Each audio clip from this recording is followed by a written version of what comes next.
do think it's funny that Elijah says TI is kind of a violation of most people. I mean, people don't like to have their language policed, and that's what TI does. It says, hold on, what you just advocated for everybody isn't justified as an advocacy for everybody because you're giving subjective reasons for it, or personal interest is driving this, and that's not appropriate in this context. People will say things like that, TI don't, or TI tool users. People might feel violated, but I feel violated by their wrong words, After all, you either make advocacies that are appropriate to your motivations and your justifications, such as like, okay, well, I want to go see this movie because what I want to see. Well, that's fine. Nothing wrong with that. But I want it to be illegal to eat meat because I think being vegetarian is better. Not okay. Not the same thing. That's trying to force everybody to go along with your bullshit, It's indicative of utilitarian justifications, and that's always a problem.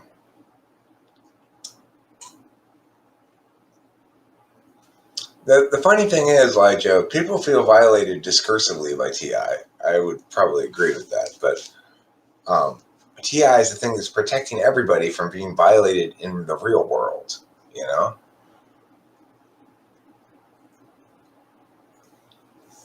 TI cares about people and like things being right, things being correct, things making sense, justifications mattering,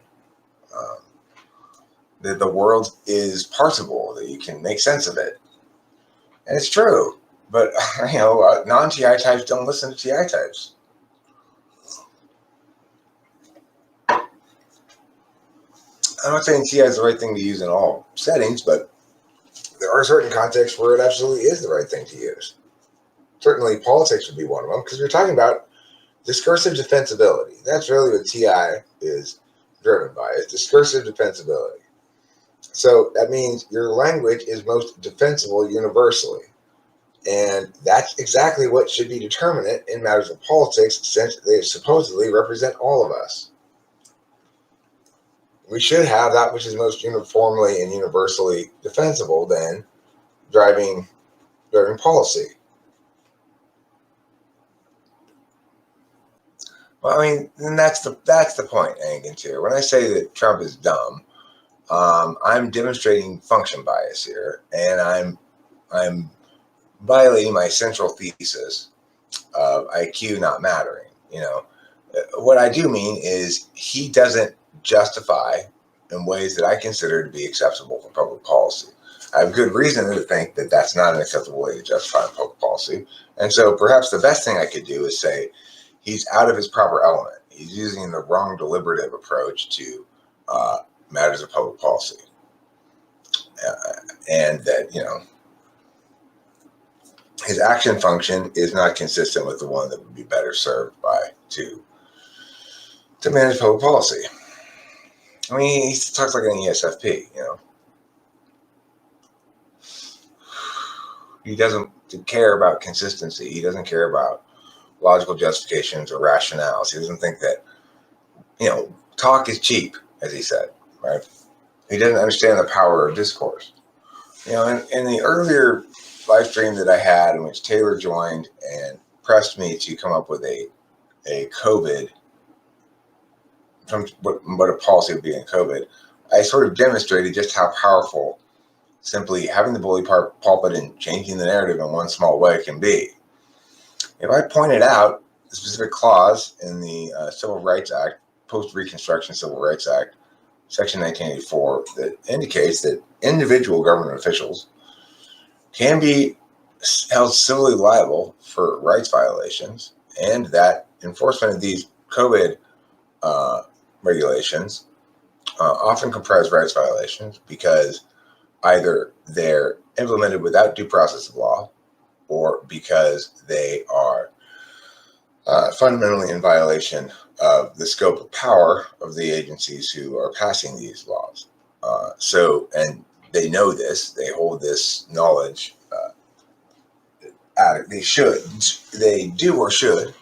If they don't, then they're being utterly negligent in their duties, and it certainly makes them susceptible to lawsuits. Now, even if the legal community were to disagree about my statement about liability in general, there'd be some exceptions, and there'd be plenty of people who, whether it was correct or not, would take a second thought about whether they wanted to enforce this thing. Now, note,